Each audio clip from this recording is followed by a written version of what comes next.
Entonces, por eso de ahí la importancia que esto lo comprendan bien. ¿Listo? Claro, la parte del grado de libertad. ¿Qué viene a continuación? Pues resulta que la NOVA tiene su planteamiento de hipótesis. Nosotros hablamos de hipótesis pues muy general en una sesión que yo les comenté, les dije, lean este documento, profundícenlo, y básicamente decía, yo tengo dos tipos de hipótesis, la alternativa, y, bueno, la nula o la alternativa. La nula es la que niega todo, por así decirlo, la pesimista, la que dice que no hay diferencias en ninguno de los tratamientos. La alternativa es todo lo contrario. Entonces, para la NOVA se presentan esas mismas hipótesis, prácticamente es lo mismo. ¿Qué me dice la nula o H sub 0? No hay diferencias significativas entre las medias de los grupos. Finalmente, se está comparando en la media de los grupos, pero lo que uno utiliza es la varianza, por eso es que se llama análisis de varianza. Y aquí está representado H sub 0, prácticamente serían iguales a la media del tratamiento 1, 2, 3, hasta los N tratamientos que yo tenga. No hay diferencia. Y la alternativa, pues ya me dice que por lo menos un tratamiento o una media de los grupos presenta diferencias significativas con respecto a los demás. Aquí está. H sub 1 o HA también se identifica así, donde me dice que alguna de las medias, o quizá todas, son distintas. Por lo menos una comparada del resto. Sí, dos de las medias. O sea, si hay una con respecto a las demás, significa que es diferente una de las N que yo tengo. ¿Sí? Yo puedo tener 3 tratamientos y resulta que diría la nula. La nula diría pues que todo es igual, que los 3 tratamientos no surgieron o no tienen efecto sobre la media. Pero la alternativa me está diciendo que por lo menos una difiere de las otras 2, 3, 4 o N medias que yo tengo. ¿Sí? Claro ese punto, entonces, bueno, finalmente uno hace el planteamiento y ¿quién es el que me dice o con qué me baso yo para decir si es estadísticamente significativo o no? El test estadístico de la NOVA, más conocido como el F-test o test de Fisher, si lo han escuchado. O es una palabrita nueva por ahí. Yo sé que por aquí lo han escuchado mucho. Bueno, aquí adicional a la hipótesis de la NOVA, pues resulta que uno puede cometer ciertos tipos de error cuando plantea una hipótesis. ¿Se han escuchado eso de error tipo 1 y tipo 2? Yo primero pregunto para saber si lo han oído o si no lo han oído. Dice que error tipo 1 y tipo 2. ¿Qué puede pasar? Y ya lo chequeamos. Yo puedo hacer mi test estadístico y ya les explico cómo interpretar esto. Y yo finalmente tengo que decir, ¿rechazo una o rechazo la otra? ¿Rechazo la nula o rechazo la alternativa? Si rechazo la nula, ¿qué significa? Que estoy aceptando la otra, la alternativa. Si rechazo la alternativa, es que estoy aceptando la nula. Pero yo puedo cometer un error ahí. Y me dice, ¿qué tal yo esté rechazando la nula y sea cierta? ¿O qué tal pase lo contrario? Esté rechazando la alternativa y sea verdadera. Eso puede pasar. Y uno se basa básicamente en la probabilidad. Uno no puede evitar cometer esos errores, porque por más que uno diga, y eso es un error tal vez de mención, no, es que estoy 100% seguro. Uno nunca está 100% seguro, nunca en la vida. Yo lo cambiaría por estoy 99.9% seguro, porque siempre hay un error, una posibilidad de que uno se equivoque, que es bajita, sí, pero siempre existe. Y en eso se basan los tipos de error de las hipótesis. Miren, ahí está. Lo voy a explicar aquí, señalando en la presentación.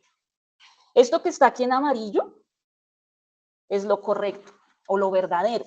Entonces, vamos a decir aquí, miremos esta primera columna. H sub 0, es decir, hipótesis nula es verdadera. Si esa hipótesis es verdadera y resulta, miren aquí la verde, que yo la acepto, ¿sí? O sea, que estoy aceptando lo que es verdadero, estoy tomando la decisión adecuada. Voy por buen camino. Ahora, ¿qué pasa si resulta que la hipótesis nula es cierta o verdadera, pero la rechazo? Ahí pues, eso es lo que se conoce como error tipo 1. ¿Sí?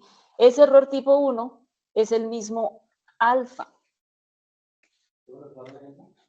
Sí, ya miramos. Error 1. Ese es el mismo alfa. ¿Listo? Ahora, ¿qué pasa en el caso de la otra columna? Digamos que, en realidad, lo correcto es que H sub 0 o la nula sea falsa. ¿Qué pasa? Si es falsa y resulta que yo la rechazo, pues estoy tomando la decisión correcta. Pero si resulta que la hipótesis nula es falsa y resulto aceptando algo que no es cierto, estoy cometiendo el error tipo 2. En el aula virtual, en la primera parte de Fundamentos de Diseño Experimental, por ahí había una imagen, no sé si la recuerdan, después de la explicación de todos, sí, antecitos de lo del método científico, había, no este mismo cuadro, pero sí explicado con fórmulas los tipos de errores que yo puedo cometer en las hipótesis cuando tomo una decisión. Entonces, para especificar mucho mejor, miren, aquí está definido el error tipo 1. Miren, ese error se comete cuando el investigador rechaza la hipótesis nula siendo verdadera en la muestra o en la población que yo tomé. Esto es equivalente a encontrar un falso positivo. Se conoce como, de hecho, pues, si uno lee eso, ¿cómo así? Pero sí, normalmente en estadística se le conoce, la otra sería un falso negativo, y sí, o sea, el tipo 2. Hagamos un planteamiento previo, aquí, para que ustedes hagan el ejercicio y miremos para que comprendan mucho mejor. El ejercicio que vamos a hacer ahorita es en rosa.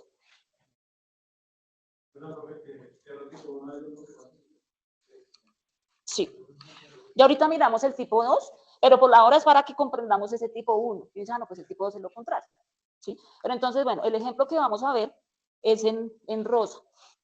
Yo voy a evaluar el efecto de 3 auxinas, perdón, sí, de 3 auxinas. Finalmente, esos son hormonas, ¿no? No sé, ¿esto será que se está acabando? Chequemos. Repitamos. Mi letra no suele ser la mejor en el tablero, pero dije que iba a hacer un esfuerzo para que quedara bien.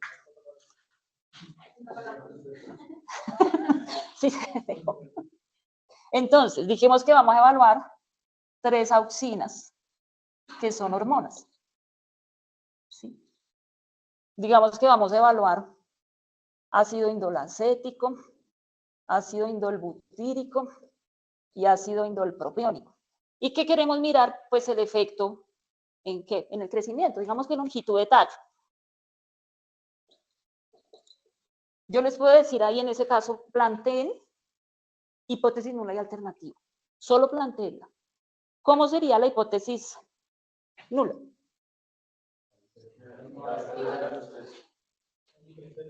Que ninguna de estas 3 hormonas tuvo efecto significativo en la longitud del tallo.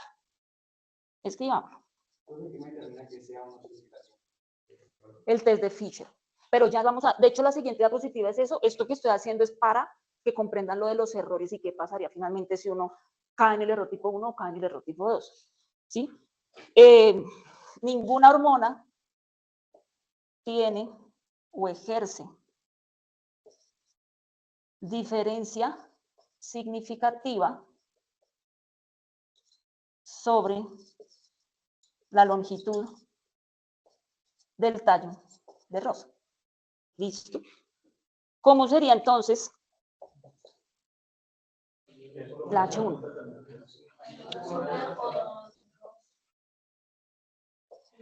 Al menos una auxina tiene, exacto, tiene efecto significativo sobre la longitud del tallo de rosa.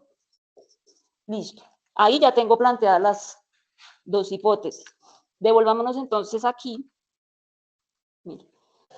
Vuelvan a leer ese concepto y díganme entonces qué sería cometer el error tipo 1.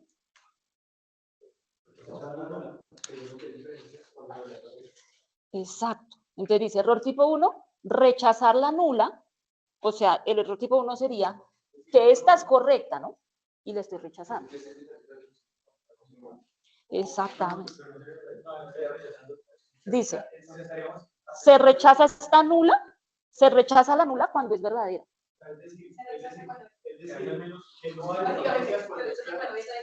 O sea, no, es al revés. Miren lo que dice. Ese error, nos centramos en esta, error tipo 1.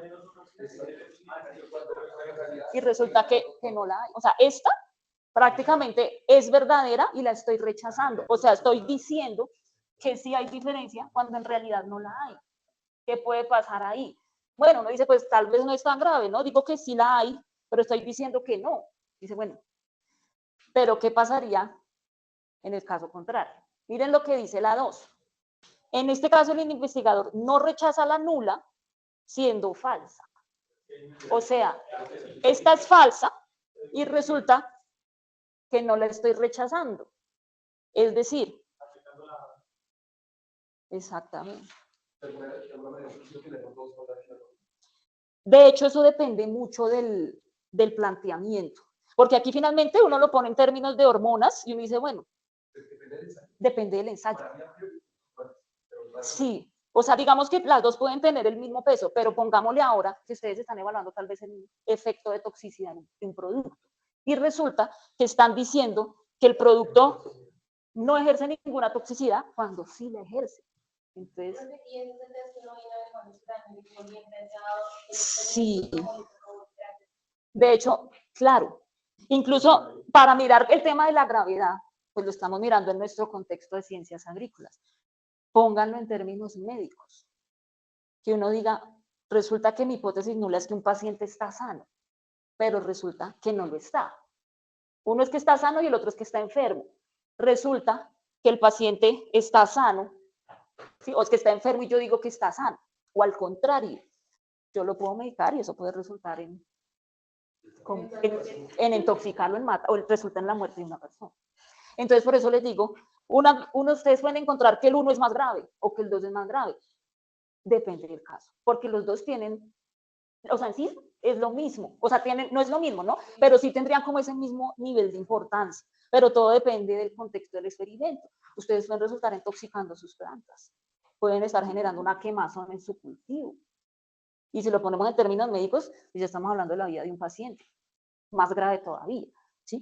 Pero es que, o sea, la idea es que ustedes, esto a veces resulta complejo comprenderlo, y como les digo, siempre ese error va a existir. Lo que uno puede hacer desde el rol de investigador es tratar de disminuirlo, porque siempre va a estar.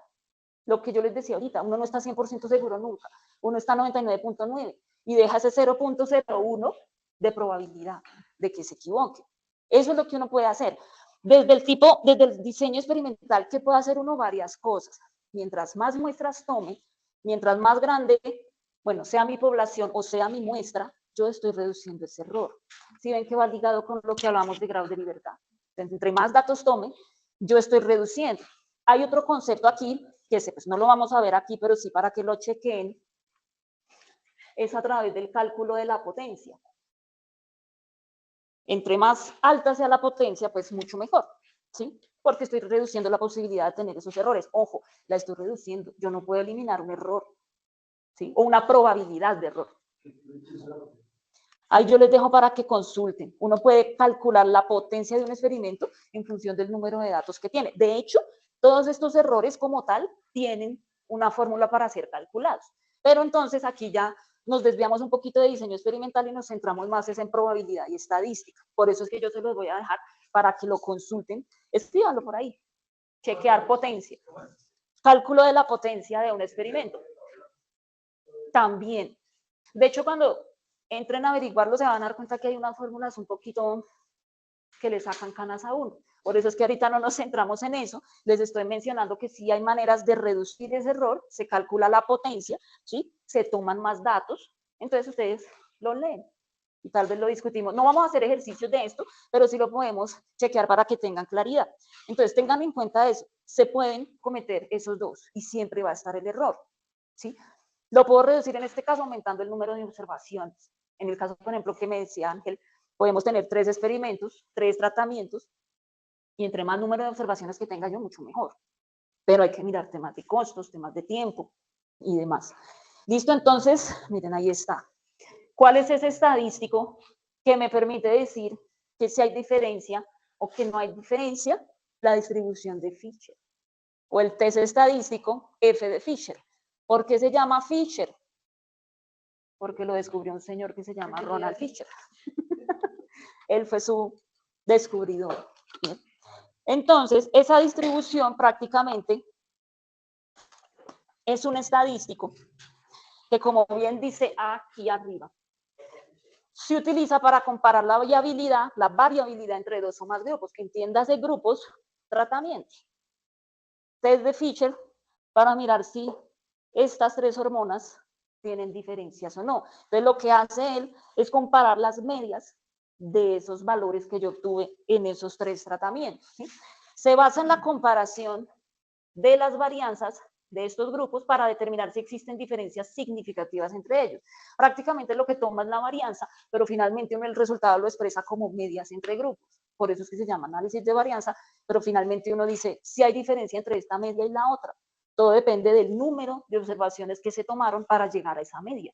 Yo puedo en el ejemplo anterior, por ejemplo, tener la media de 27 para un grupo de datos de 5 o para un grupo de datos de 50. La media va a ser la misma, pero lo que va a cambiar es la varianza, ¿sí? ¿Qué tanto se desvía cada dato o cada observación de la media? Por eso se llama análisis de varianza, no análisis de medias. Bien, entonces, esa distribución o ese F estadístico es el que me ayuda a determinar si hay diferencias o no. Y aquí vienen estos dos conceptos que van ligados. Nivel de significancia. Si lo han escuchado, esa prácticamente es la misma probabilidad de cometer el error 1. ¿Se acuerdan que les dije? Que era alfa.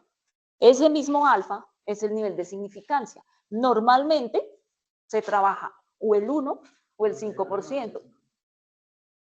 5% 0,05, 1% 0,01.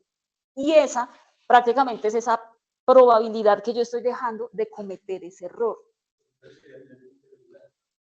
O sea, el nivel de confiabilidad, ¿cuánto sería? Si escojo el 5%, 95.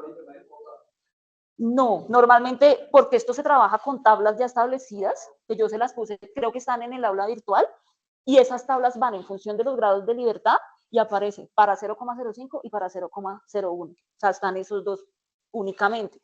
Entonces, el que más se trabaja es este, pero si yo quiero ser mucho más exigente y riguroso, 0,01 y es también válido. Entonces, este es mi nivel de significancia, nivel de cometer, probabilidad de cometer ese error tipo 1, entonces el nivel de confiabilidad o de confianza pues va a ser 95 o 99% respectivamente. ¿Quién define quién? ¿El grado de libertad define el nivel de significancia o la significancia? No. Este nivel de significancia, para el compañero, hay que hacer la tabla completa de la NOVA y de la NOVA sale un calculado y un tabulado. En la tabla que la persona tiene, está dependiendo del calculado y el tabulado nos define el nivel de significancia. El p-valor sí se representa. Exacto.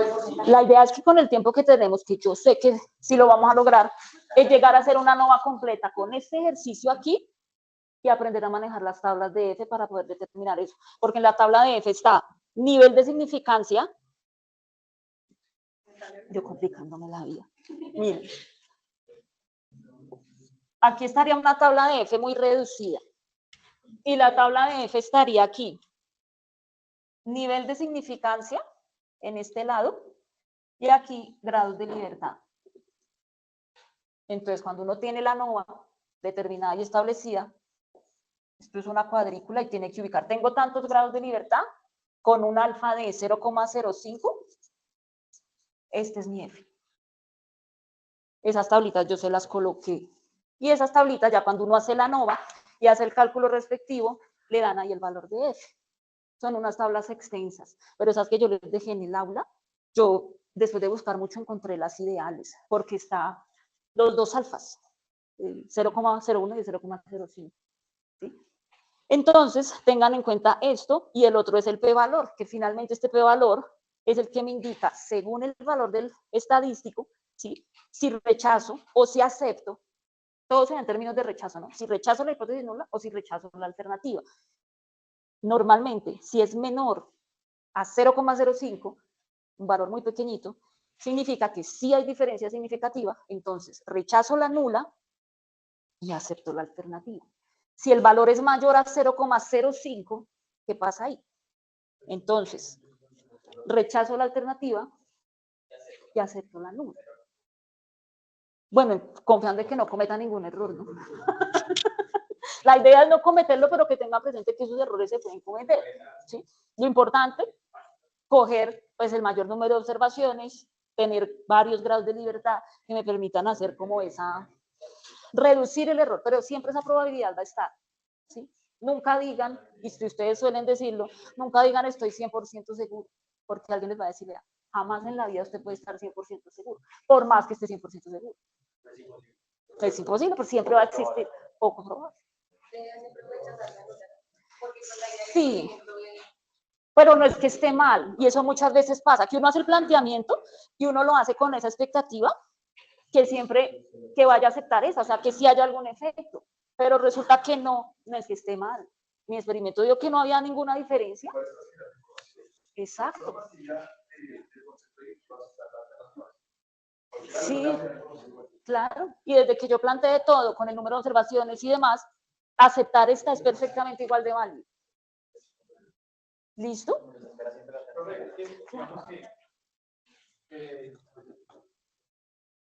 Cuando pues, si uno hace todo este tema de ficha y todo eso, obviamente va a dar un valor de significancia que va a decir aquí a los que rechazaron los momentos.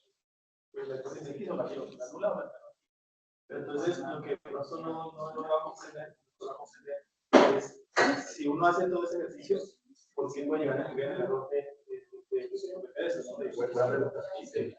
Claro, lo que pasa es que aunque uno cuando hace, por ejemplo, una publicación, uno no va a mencionar caí en el 1 o caí en el 2, ¿sí? Esto ya hace parte como de hacer el ejercicio completo desde la parte de estadística descriptiva y tomar los suficientes números de datos y hacer los respectivos cálculos para saber qué puede pasar si caigo en el 1 o caigo en el 2, ¿sí? Siempre, y lo menciono por esto, porque si ustedes hagan un ejercicio, ustedes siempre deben plantearse desde un principio, ¿será que estoy cayendo en el 1? ¿Será que esto que estoy plasmando aquí sí es correcto? ¿O será que estoy aceptando algo que no debo aceptar? Si esto está soportado con los resultados de la análisis de la valoración que hay en el sindicato. O sea, si yo tengo la hipótesis que yo acepto, está soportada por ese valor que me da como resultado. Claro, porque lo que pasa es que ustedes pueden hacer esto mismo teniendo un pequeño número de observaciones. Pero si yo para correr esto ya definí mi número de observación. Ah, no, en ese caso, por eso, la probabilidad sería muy mínima de que estuvieras cayendo en un error.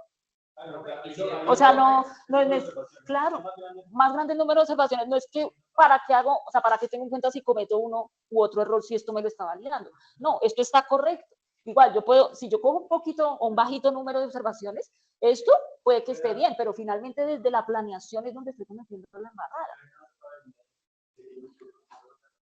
Exactamente. Mucho.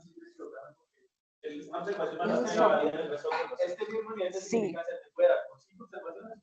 Exactamente. Por eso es que ustedes tienen que definir eso cuando hacen el plan, la planeación de su experimento, y todo lo que ustedes hicieron en esa parte inicial es para evitar caer en ese error. ¿Que siempre va a estar la posibilidad? Sí, pero ustedes ya son conscientes de que tomaron el número correcto, las observaciones, los tratamientos, entonces la probabilidad va a ser muy bajita de que cometan ese error.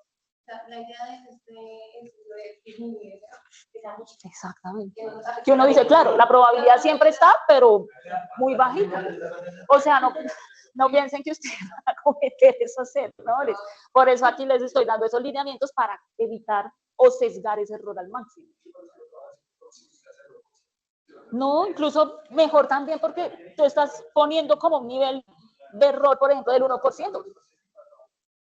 No, incluso tú puedes correr la nova y sacar el F con los dos. No, venga a ver cuánto me da con el 1% y cuánto me da con el 5%. Ya con la tabla de Fisher, hace la comparación. Cuando ya se tiene la nova, grados de libertad, como le dice aquí, y alfa. Miremos cuánto me da mi P valor con 1% y cuánto me da con el 5%. Y ahí yo miro. No, pero no es que varíe, es que tú estás poniendo como ese límite de error. O sea, no va a variar. Finalmente ya, es que lo que nos falta es mirar esas tablitas para que lo comprendan. Es que las tablitas, sí, por eso es que vamos a hacer el ejercicio desde cero, pero ya cuando hagamos, porque la idea es que ustedes sepan hacer la NOVA, ¿sí? Pero, sí, claro, miren, ahí está. Miren esa gráfica, o miren esa imagen. ¿Qué les puede decir esa imagen? Miren. Exacto. El valor de f de Fisher tiene en cuenta, como les dije, la variación entre grupos. Y su cálculo se hace así.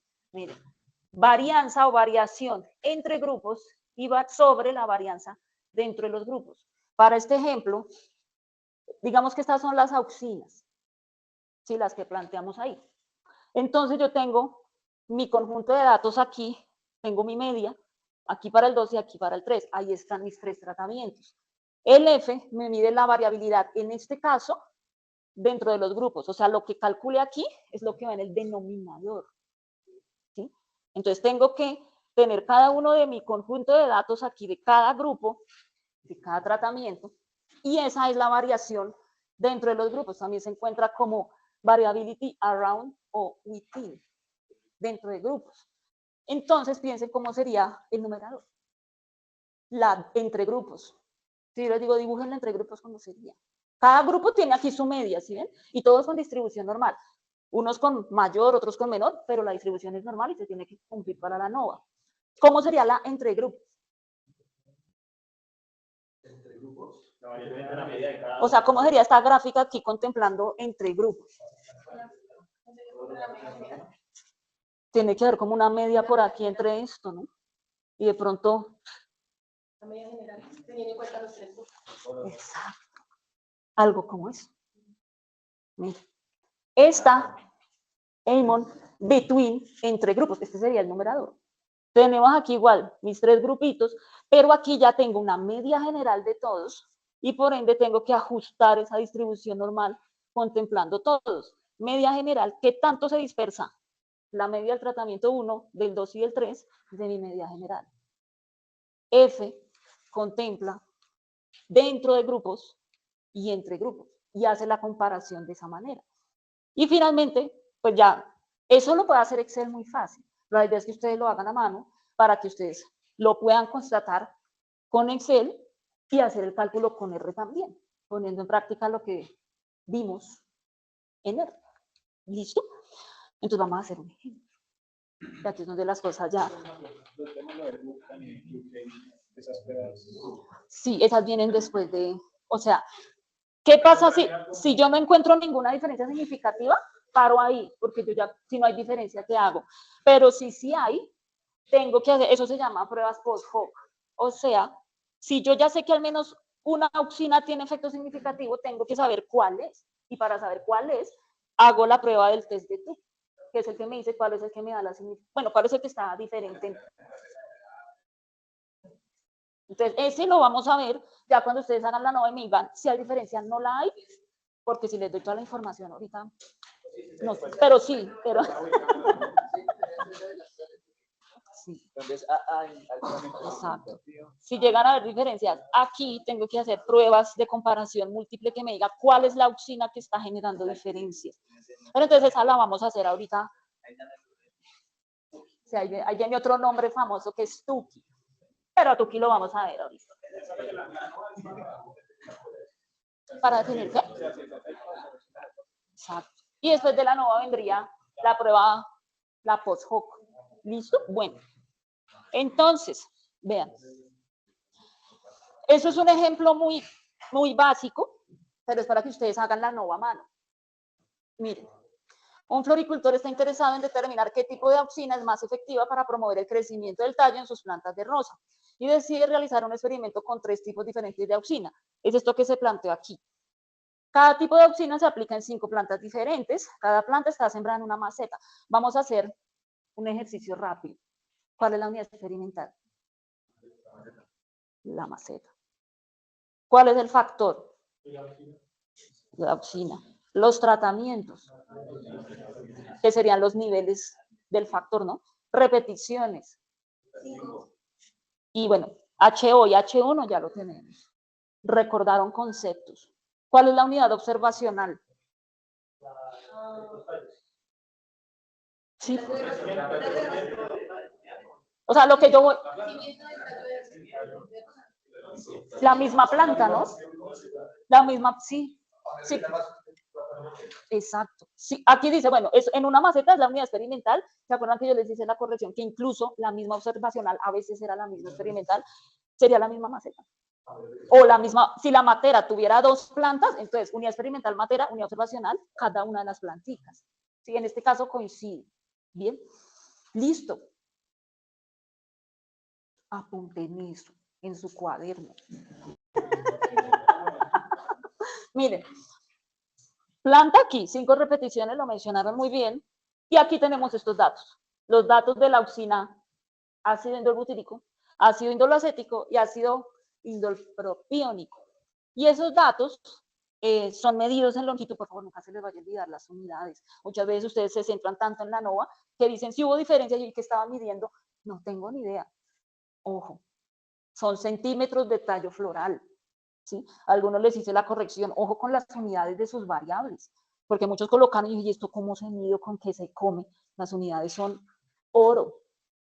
Y pues a mí me ha tocado bajar porque no ponen unidades y me dicen, ¿y esto qué? Serán perros, gatos, naranjas, ¿sí? Centímetros de tallo floral. Entonces apunten eso, aquí le tomaron foto a esto, ¿cierto? Listo, borremos.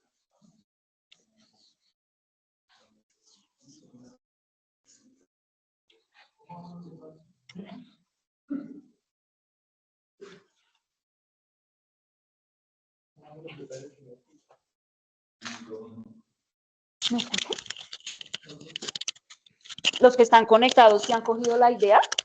Sí, profe. Ahí vamos. Bueno. Es un poquito difícil así, pero ahí vamos. Vale, listo. Ay, a veces se le olvida eso, Dios mío. Yo voy a hacer el ejercicio aquí. Planta. Y aquí, auxina.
Listo.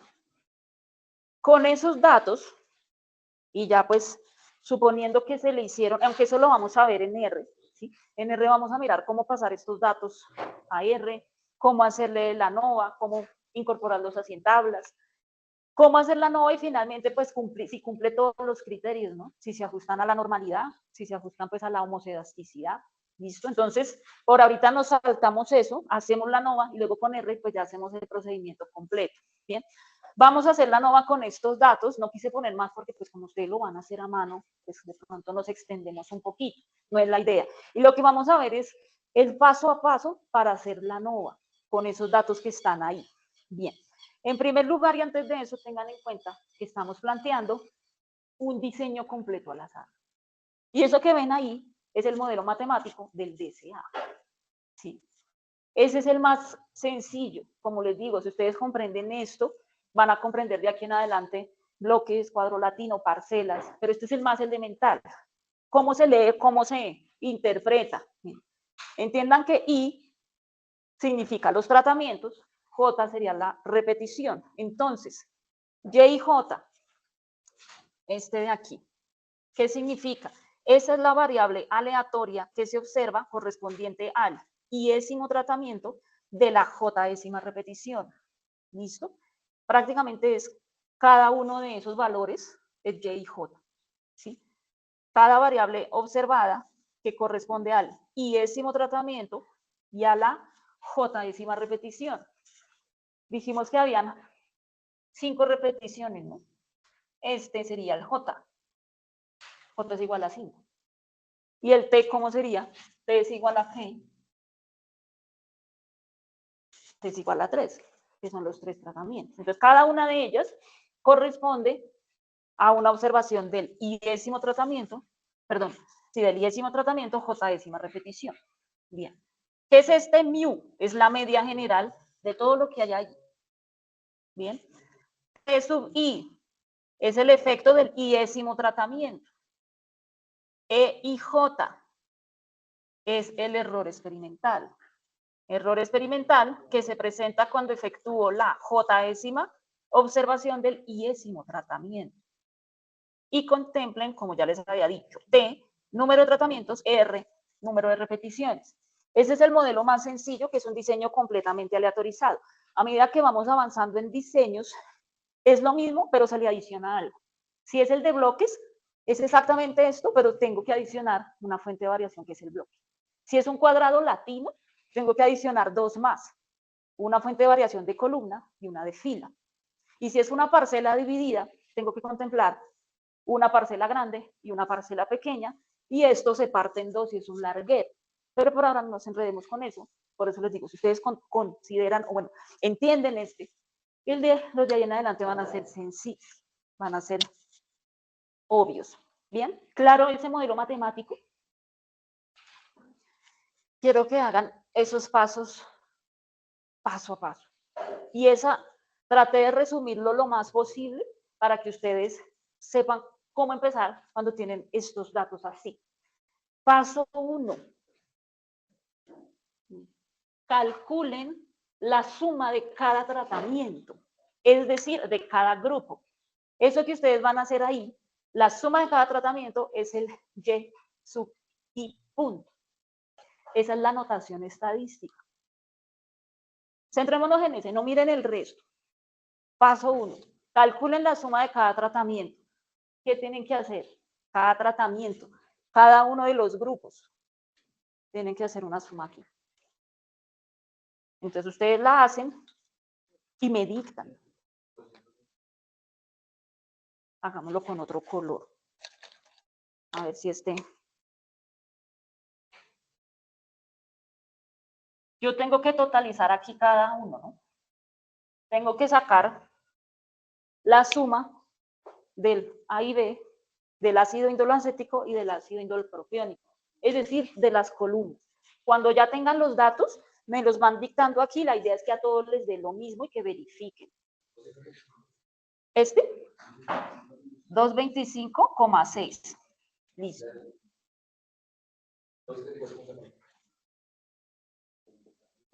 Listo. Listo. Verifiquen que a todos les dio lo mismo. Que todo les haya dado tal cual. Porque por un decimal que haya mal, nos da una locura. Y me pasó porque en el semestre anterior hubo aquí unos errorcitos, claro, me lo dictaron así, cuando hicimos todo el procedimiento, los grados de libertad, las fuentes de variación, eso daba una locura. Entonces, de ahí, trabajar con un decimal es válido aproximar, ¿sí? Pero aquí dejarlo así, 225,6, 9, 1. ¿Listo? Después de eso dice que hay que totalizar esa suma. O sea, ¿cuánto da la sumatoria de todas estas sumas? 803,55. Listo. Bien. Verifiquen que a todos les da eso. ¿Listo? Prácticamente, como les dije, ese es el J punto, por la notación, ¿no? Recuerden que estamos hablando de que I es el tratamiento, J es la repetición. ¿Listo? Yo a veces no les pido como que tengan muy en cuenta eso, ¿sí? Porque finalmente ustedes hacen los datos.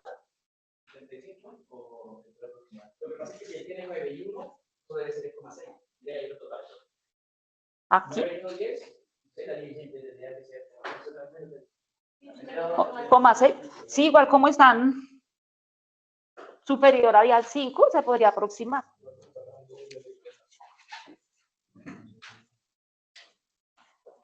En muchas ocasiones uno se enreda con el I punto, que si es J, que no sé qué, y claro, le pone más fuentes de variación, eso resulta como 5 puntos ahí, ¿sí? Entonces, lo importante es que conozcan el modelo y que hagan los respectivos cálculos para ya luego poder mirar, bueno, si es el punto, si no es el punto, pero por ahora digamos que no me gusta centrarme mucho en eso porque pues uno no se lo va a aprender de memoria. Lo importante es que sepan cómo se hace en cada paso. Listo. Paso 1 ya está, dice paso 2. Eleve la suma del paso 1 al cuadrado y calcule el factor de corrección. La suma del paso 1 al cuadrado es y punto punto al cuadrado. Dice que hay que calcular, que hay que elevar la suma del paso 1 al cuadrado. O sea, esto, ¿sí? ¿Cuánto les da esto al cuadrado?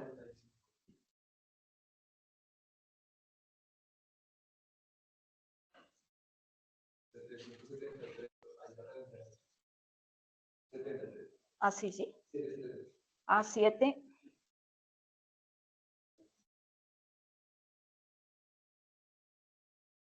Si les dio. Uno siempre tiene que utilizar el factor de corrección y por lo general eso es lo primero que uno tiene que hacer. De hecho, si ustedes miran las fórmulas de la ANOVA, hay unas que tienen un reguero de símbolos y es porque este factor de corrección no lo compactan, sino que se coloca todo en el mismo espacio. A mí en lo personal no me gusta eso y considero que es contaminación visual. Dice, claro, uno ve un reguero de sumatorias, por ejemplo, el total es la triple sumatoria de todo eso y uno resulta viendo eso y se angustia. Por eso en la ANOVA, yo ya después de tener esos datos, lo muestro todo simplificado y visualmente es más amigable que ese reguero de puntos y demás. Calculemos el factor de corrección. Miren la fórmula aquí. Estas dos son las mismas. Miren. Sumatoria del y y j al cuadrado. Eso fue lo que se acabó de calcular, ¿cierto? Dividido sobre RT. Ese RT, ¿cuánto es a todas? ¿Cierto?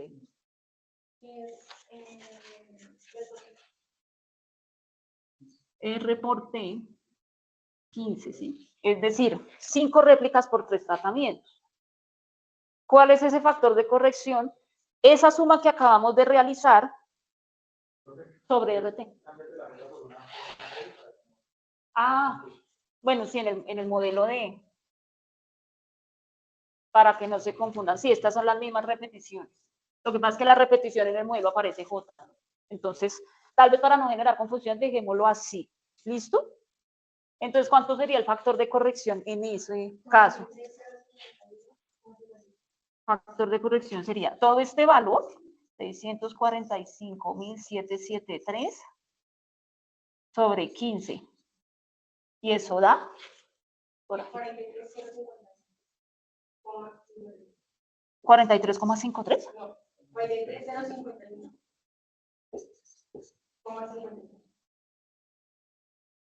Listo.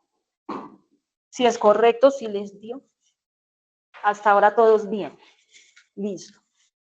Tenemos factor de corrección, tenemos ya el paso 1, paso 2. Dice ahora paso 3. Calcule la suma de cada tratamiento al cuadrado. Suma de cada tratamiento al cuadrado. Pongámoslo con negro nuevamente. Lo primero que hicimos aquí, miren, esto verde es la suma de todos los tratamientos. ¿Qué es lo que hay que hacer ahora? Estas sumas, elevarlas al cuadrado. Y eso es lo que se conoce como el y punto cuadrado. Lo podemos escribir aquí para y punto al cuadrado.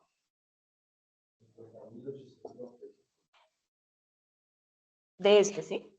50.000. Listo. ¿El otro cuánto les da? Así cerrado o mal. Es que da .01, una centésima. Ah, no, pongámoslo igual, coma 0. Así. Y el último.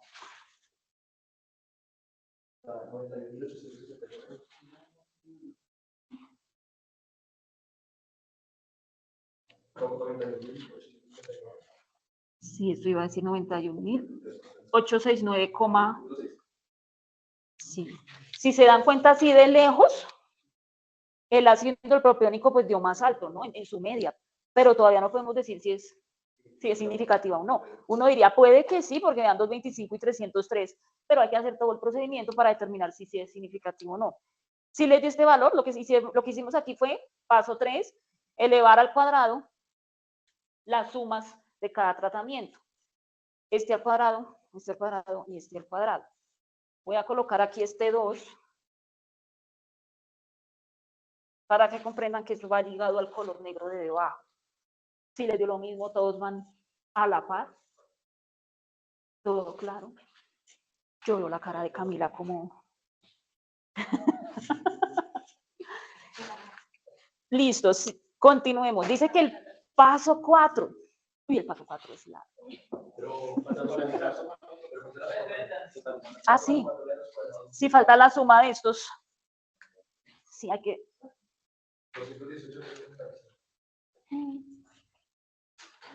Sumatoria da 218,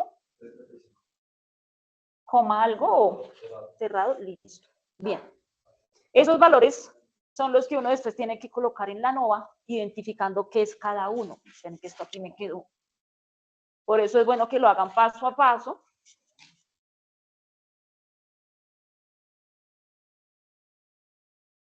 Esto es sumatoria, no se vayan a confundir. Sí, la sumatoria de estos tres, de los cuadrados, me da esto. La sumatoria de los cuadrados. La sumatoria de... ¿Listo? Mejor quitemos esto. Ahí ustedes ya saben que la suma de este me da esto. El paso 4 es el que es un poquito más largo. Sí. Miren lo que dice, y ese es el más extenso. Calculen la suma de cada observación al cuadrado. Ah, sí, claro, ¿tú en qué parte vas? Ay, pero digamos que si van a la par, van, no se han perdido. No. Ah, bueno. Sino que estamos tomando. Ah, vale, listo. La parte siguiente es el paso 4, es un poquito engorroso. ¿Por qué? Porque dice que hay que calcular la suma de cada observación al cuadrado. Es decir, cada uno de estos, elévelo al cuadrado y súmelo. Por eso le digo un poquito. Sí, eso que son 15 años. Eso fácilmente, si tienen ahí sus computadores, lo pueden hacer en Excel rápidamente con una función que se llama suma puntos cuadrados. Ustedes escriben más, suma cuadrados y seleccionan toda esta matriz de datos y de una les arroja el valor, ¿sí? Ustedes lo pueden hacer a mano, claro, pero entonces tocaría cada datico 45,6 al cuadrado más, 45,7 al cuadrado más. Entonces, eso es un chorrero de números, ¿sí? Pero si quieren háganlo en el Excel, digitan estos datos y con la función suma cuadrados les sale rápido. Igual ustedes, cuando tengan tiempo en sus casas, lo chequean manualmente. Bien, si quieren háganlo en el Excel con esa función de suma cuadrados. Y me dicen el valor, yo veo que ahí tienen computadores, pues por efectos de tiempo, porque si no, esto sí... Dame un segundito, apuntémoslo con rojo. Esa sería suma de cada observación al cuadrado, o sea, sería el y j al cuadrado, lo vamos a poner aquí. Y y j cuadrado. ¿Cuánto da? 661. 43671 punto algo así. ¿Punto qué? ¿Listo? Verifiquen que les da esto. ¿Sí? 43.671,7. Es decir, cada uno de estos, ahí sí no importa si son, que sea por tratamientos, no, todo junto.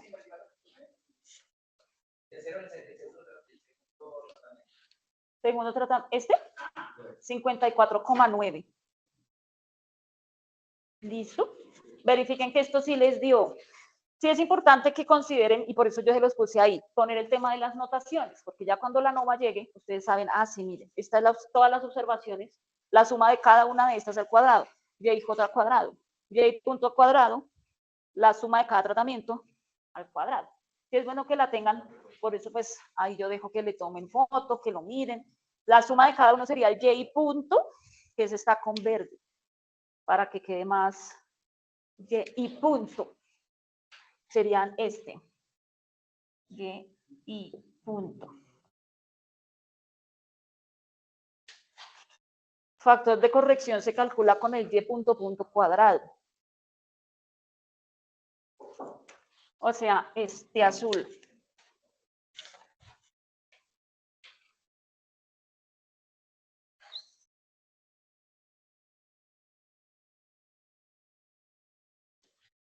Creo que todos tienen su respectiva notación, ¿cierto?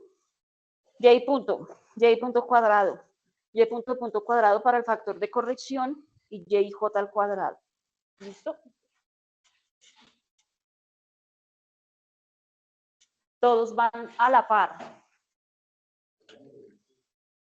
¿Listo? Vienen más pasos. Son 9 pasos. Bueno, de hecho aquí, bueno, si se dan cuenta, bueno, dice paso 5, calcule la suma de cuadrados del tratamiento entre grupos, calcule la suma de cuadrados total, la suma de cuadrados del error, los cuadrados, o sea, esto aquí ya es la nova. Mire. Sí, mire. Ya con eso que ustedes tienen ahí, simplemente lo pueden ubicar en esta es la fórmula, bueno, la tabla de la nova, y como les decía, ¿se acuerdan lo que les dije de las fuentes de variación? Claro, miren, esa es la tabla de la nova muy resumida, como les dije, trate de evitar al máximo contaminación visual, porque si ustedes se dan cuenta, miren por ejemplo aquí el total, es una sumatoria al cuadrado menos el factor de corrección, pero ese factor de corrección yo lo puedo desglosar tal cual como está aquí. Entonces el total siempre es como una triple sumatoria. Y si uno ve todos esos símbolos, uno dice, ¿cómo así? Es como más enredado. Pero por eso yo lo plasmé en ese sentido para que sea más comprensible. Eso es lo mismo de la nova, pero entonces lo vamos a mirar a la par. ¿Sí? Porque entonces tienen estos datos ahí organizados, ya podemos entrar a digitar los datos de la nova. Miren. Acuérdense que yo les dije que en el caso de la nova, uno tenía varias fuentes de variación. ¿Cuáles son esas fuentes de variación? De un diseño completamente aleatorizado. El tratamiento, que viéndolo en términos de Fisher, es entre grupos. El error, que es dentro de los grupos, este es el mismo residual. Y el total. Por eso digo, esta es la más sencilla. Si tenemos un bloque, pues tenemos que poner aquí bloque, ¿sí? En función del diseño en el que estemos. Grados de libertad, esto ustedes lo pueden ir digitando y me lo pueden ir diciendo. ¿Cuáles son los grados de libertad del tratamiento factor? Dice T-1. 2. Si quieren, hagan ahí ese R cuadrito y lo van llenando. 2. Listo. Del error. Miren la fórmula. Tienen que coger R-1 por T. R-1 sería las repeticiones, 5 menos 1. 4 por 3. 2. Entonces apunten ahí. Grados de libertad del error, 12. Y del total, prácticamente es R-1 por T. Ah, no, T por R-1. Exacto. Prácticamente, aquí ¿cuánto les daba? 3, 2. Y aquí es la suma de estos dos. Sino que pues el total tiene, ustedes lo pueden, siempre va a ser lo mismo, ¿sí? El total va a ser la suma de estos dos. Pero pues igual el total lo pueden verificar porque está en la fórmula. ¿Bien? Ya tienen grados de libertad. Si lo van apuntando, lo van. Suma de cuadrados es la siguiente columna. Suma de cuadrados del factor. Mírenla cómo es. Lo que me dio de sumatoria del y punto al cuadrado sobre r menos el factor de corrección. Que prácticamente es esto mismo que les aparece aquí. Calcule suma de cuadrados del tratamiento entre grupos. Dice, ¿cómo? Aquí está. Entonces, tienen que coger esa suma de cuadrados sobre el número de repeticiones y restarles el factor de corrección. La idea es que ustedes vayan haciendo su ANOVA. La diapositiva de esta es la solución, pero la idea es que lo vayan anotando para ver si les da. ¿Listo? Ya tienen grados de libertad. Entonces, ¿cuál sería el valor de todos estos para calcular este valor de aquí? Centrémonos en este que estoy señalando. Tratamiento factor, suma de cuadrados. Y punto elevado al cuadrado sobre R. ¿Cuál es? Eso les iba a decir, ¿cuál es el color que... el que está en negro, miren. Y punto al cuadrado, hice la sumatoria, ¿sí? Porque es la suma de cuadrados de los tratamientos. ¿Sí ven?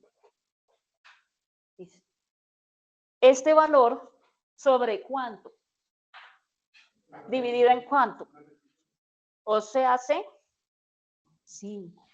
Esto dividido 5 menos el factor de corrección. El factor de corrección es este que estoy aquí, este en azul. Ahí ya tengo mi suma de cuadrados del tratamiento. ¿Sí ven? Lo importante es tener estos datos bien organizados y ya es solamente ponerlos aquí en la ANOVA y el dato me lo arroja. Apúntenlo. ¿Cuánto les dio? Yo no los voy a anotar aquí, ustedes me dicen cuánto les dio y verificamos ahorita porque, como les digo, lo siguiente es la solución de esto. 669, 615. Recuerden que escoger este negro, 218, 335, dividido 5, menos 43.051,53. ¿Listo? Hagan sus apuntes respectivos y verifiquen. ¿Qué viene ahorita? Bueno, vendría el error. El error es la suma cuadrado total menos la suma cuadrado del tratamiento. Me queda mucho más fácil, pues calculo la total y luego el error es este menos este. Calculemos la suma de cuadrados totales. Esta. Dice, sumatoria de y j al cuadrado menos el factor de corrección. ¿Cuál es el y j cuadrado? Miren aquí este rojo de aquí. Y j al cuadrado, que son el total, ¿no? ¿Se acuerdan? El total es todo eso, cada uno elevado al cuadrado y sumado. Entonces, esto menos el factor de corrección, 43.671,7 menos 43.051,53. Esa es la suma de cuadrados total. ¿Cuánto les dio? ¿Sí les dio a eso? Yo ahorita lo paso y verificamos si sí les da. Y ya con ese valor, cojan este de aquí y réstenle este. Ese es el error. Miren, suma de cuadrado total menos la de los tratamientos. Aquí para suma de cuadrados total, es decir, esta de aquí menos esta de aquí arriba. ¿Cuánto les da? Esos son la suma de cuadrados del error. Tiene que dar bajito por minuto. 4.7. ¿Sí les da? Verifiquen eso. Claro, no dicen, no, ¿qué tal un error tan grande? La idea es que el error sea mucho menor que esto de acá. Claro. Claro, porque si algo llega a dar erróneo, me dice, algo se estará haciendo mal, ¿sí? Por lo general este valor es mucho más bajito. Tiene coherencia. Ya con esa columna de suma de cuadrados, lo que viene después es reemplazar. ¿Qué vendría después? Cuadrados medios. Y el cuadrado medio se hace sobre los grados de libertad, es decir, se coge la suma de cuadrados de cada fuente de variación y se divide entre los grados de libertad. Si hablamos del tratamiento, es coger suma de cuadrados del tratamiento y dividirlo en los grados de libertad que tiene el tratamiento. Lo mismo aplica para el error. Suma de cuadrados del error, esta de aquí, sobre grado de libertad del error. Y el total aquí no tiene cuadrado medio, el total queda ahí ya. Entonces, no, suma de cuadrados de tratamiento es esta que les dio acá. O sea, aquí, esto es para la suma de cuadrados. Ya cuando ustedes lo tienen aquí, ya de ahí en adelante se basan en estos mismos datos.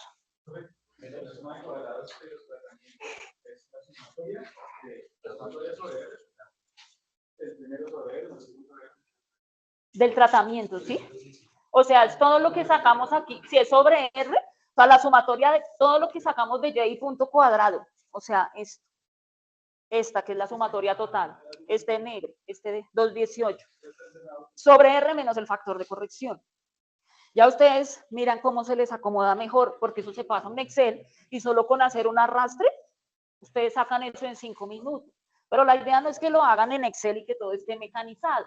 La idea es que ustedes sepan de dónde sale y por qué. Porque esto R se lo saca en 5 minutos. En Excel ustedes lo sacan en 1 minuto. Pero la idea es conocer el origen y por qué suma de cuadrados y por qué grados de libertad. Entonces, si ven la importancia de conocer esos conceptos cuando hablamos de ANOVA. ¿Listo?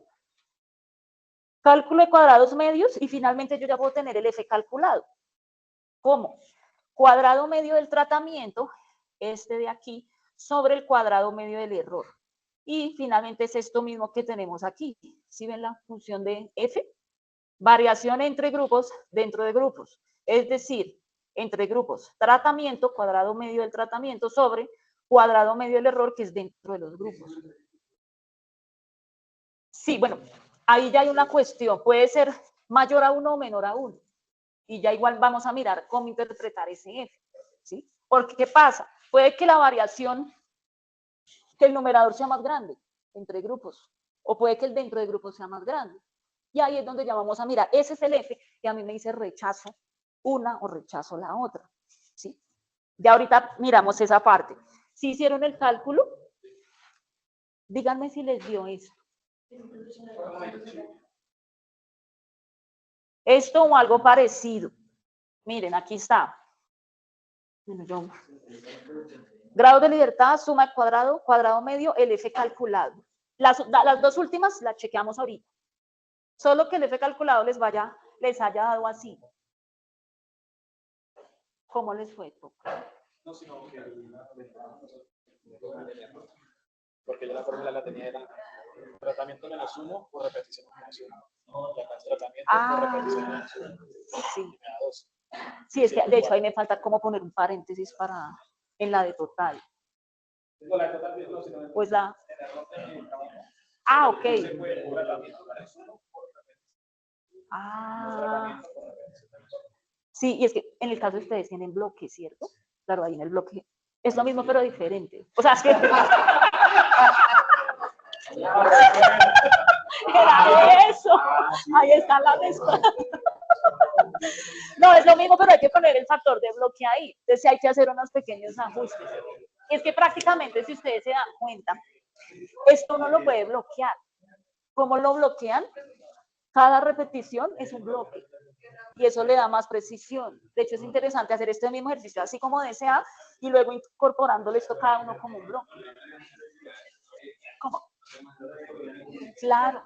Y si esto lo ponemos como un bloque, miren, tenemos que sacar suma de cuadrados del bloque. Suma de cuadrados así, bloque 1, bloque 2. Entonces sale otro dato adicional. Por eso es que el bloque es mucho más preciso que un DCA, porque está por cada variable. ¡Ay, claro! ¡Ah! Ahí les toca hacer la evaluación. Miren, aquí sus compañeros me hicieron caer en cuenta de algo que para que tengan en cuenta. Por cada una de las variables que ustedes vayan a medir, suponga que tienen 5 variables, peso, altura, diámetro de X, tienen que hacer esto. O sea, ustedes tienen que hacer una ANOVA por cada una de esas. O sea, si tienen 5 variables, les van a salir 5 tablas de esas. Entonces, ¿qué tal? Yo vi personas que estaban muy felices y pusieron como 20 variables. Puede ser, ¿no? Incluso, pues igual, como ustedes van a hacer SMR, es automatizado todo más rápido, lo pueden hacer. Lo que pasa es que ya tienen que mirar qué datos van a organizar en su tabla. Porque uno la ANOVA no la presenta en un artículo, lo que presenta es el resumen de las ANOVA. Pero eso pues ya lo vamos a mirar al final.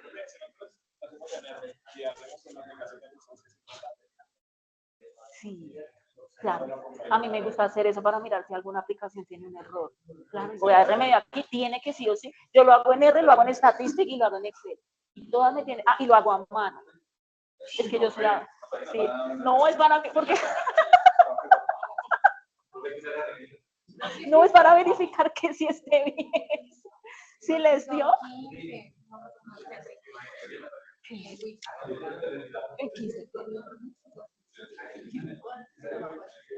O sea, 35 arrobas. Yo me siento como pasó por la profesión. No, Pues es que ya cuando ustedes comprendan esto, ya le ponemos un nivel de complejidad y lo vamos. Pero lo importante es que esto lo entiendan. ¿Sí les dio? ¿Sí? Listo. Entonces, esperen aquí. Bueno, ¿qué viene a continuación? Yo que necesito, yo conozco las fases, ¿cierto? Alcanzamos a ver esto rápido. Tengan ese dato porque lo que vamos a ver aquí, bueno, pregunto, los que están virtual, ¿todo claro? ¿Sí les dio? Esto se apagó y no me digan, no, sí. Miremos quiénes están. Todos están activos o se durmieron, miren. Angie, Laura, Milton.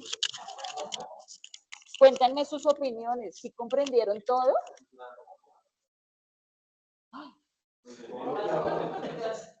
No, pero ahí. Sin palabras, sí.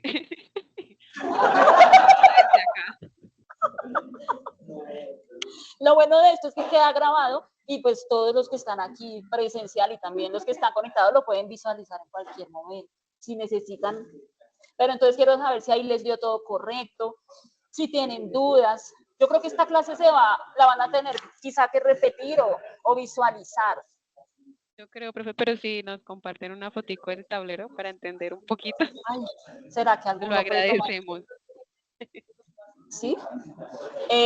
Camila lo hizo en Excel, entonces, pero, o sea, tú anotaste todo eso en el Excel así, listo. Camila les va a compartir cómo lo hizo en Excel, igual si quieren complementarlo, no sé si enviaron la foto, entonces ahí va a haber un Excel para que, bueno, una foto de Excel para complemento. Listo, profe, gracias. Vale, listo. Esta es el aula que ustedes tienen a su disposición. Y vamos a mirar rápidamente cómo interpretar ese valor de F. Eso lo tenemos aquí en la unidad de ANOVA DCA. Si van al puro final, miren, aparece tabla de distribución F. Vamos a ver cómo nos abre. Listo. Creo que sí estas son las famosas. Vean.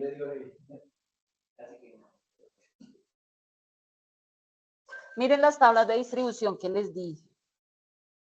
Tablas de distribución F, esta primera parte está con un alfa de 0,05 y aquí está explicado. En las columnas se encuentran los valores F, que corresponden al área 0,05 a la derecha. En las columnas están los grados de libertad del numerador y en los renglones los grados de libertad del denominador. Pero entonces permítanme, porque aquí yo les subí como dos. Creo que este último está quizá mucho más sencillo. Igual las tablas, las que ustedes descarguen van a ser exactamente igual. No, estas son exactamente iguales. Bueno, entonces, aquí para poder interpretar esto, columnas, es decir, así hacia abajo. Aquí, cada una de estas columnas, grados de libertad del numerador y aquí, grados de libertad del denominador. Aquí tenemos valores de 0,05 y aquí los valores de 0,01. ¿sí? Lo podemos trabajar con el 0,05, ¿sí? O con los dos, incluso puedo comparar con los dos a ver cuánto nos da. No sé si alcancemos, creería que no, porque la idea es mirar en el Excel finalmente cuánto nos da. Yo lo tengo aquí en un Excel. Permítanme, yo aquí hago algo.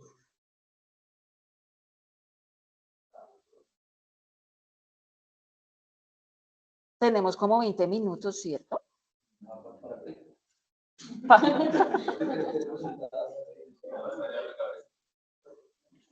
Desde que les haya dado esos datos tal cual, siéntanse realizados.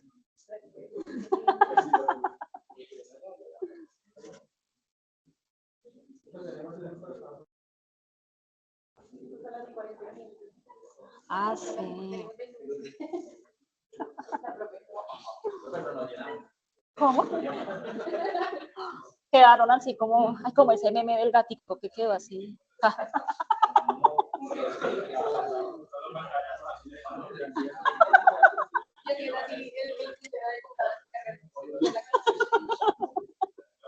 No, pero ¿cómo va a ser?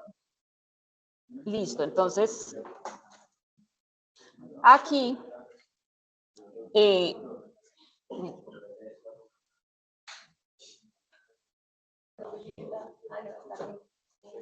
eso que ven ahí, ay, no, ya. Eso, pues bueno, es la manera en que yo lo estructuro en un Excel. Ya cada uno de ustedes lo puede chequear, lo puede revisar, cómo se les organiza mejor. Aquí están repeticiones, los tratamientos, todos los valores que acabamos de calcular, yo los tengo ahí. Incluso, bueno, hay otro que no se calculó, no se utiliza para la NOVA, pero pues se puede tener como referencia. Es media de tratamientos. Sí.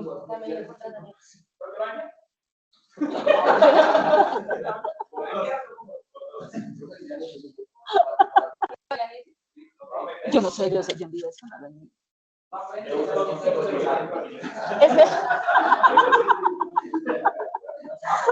Pues como ustedes lo tienen ahí en la mano, pero sí, yo les puedo enviar esto, no habría problema. De hecho, es que hay un ejercicio, pero evidentemente se los enviaría sin esta hoja de fertilizantes en caña. ¿Sabes? Ese es el ejercicio. Desde que tengan esto, miren, aquí de hecho están todas las fórmulas, miren por ejemplo las fórmulas arriba para armar la NOVA. ¿Listo? Miren, aquí están todos los datos. Les decía, media de tratamiento. La media de tratamiento sí aquí no se utilizó, pero sí se puede tener como referente, porque finalmente usted dice si hay diferencias entre medias o no. Entonces yo siempre coloco aquí al final media de tratamiento y pues saco el promedio de cada uno. Incluso hay una fórmula en que la NOVA se calcula con las medias, pero pues yo prefiero así. Bien, y aquí pues una gran media, que es el promedio pues de todos los datos. Yo les puedo enviar eso para que lo tengan de referencia. Pues lo puedo dejar en el archivo ahí en el Teams.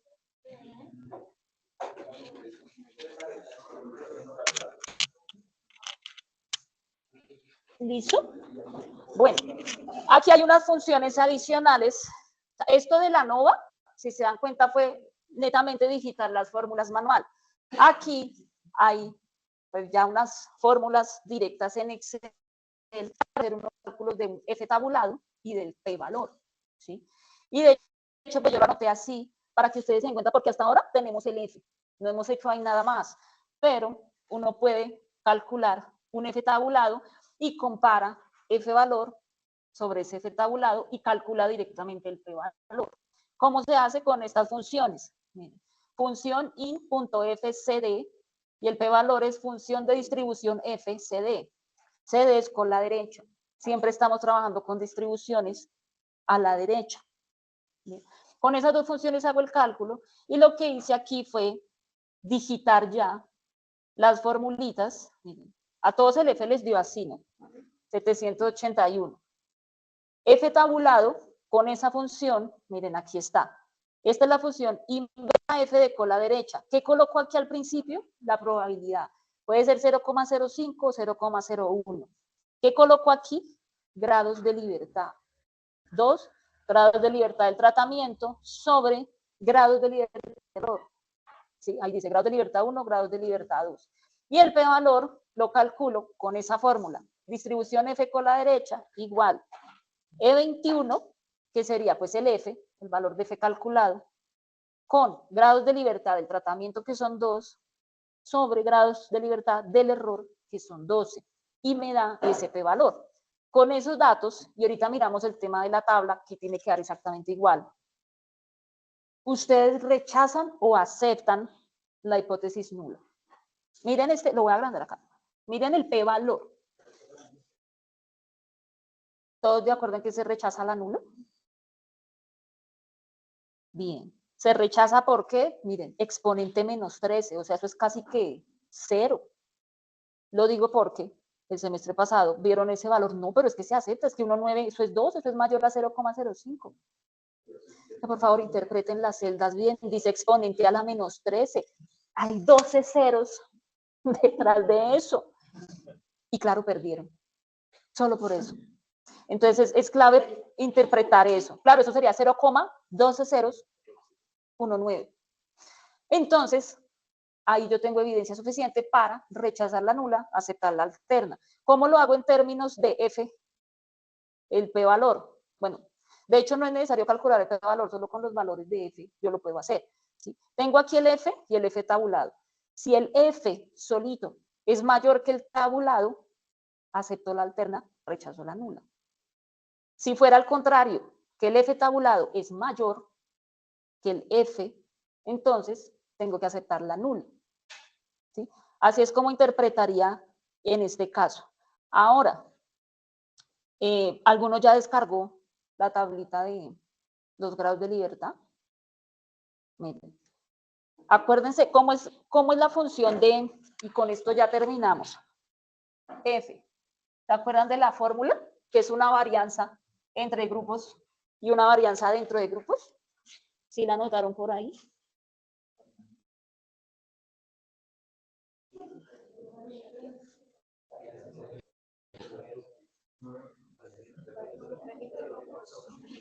Ay, eso se reinició.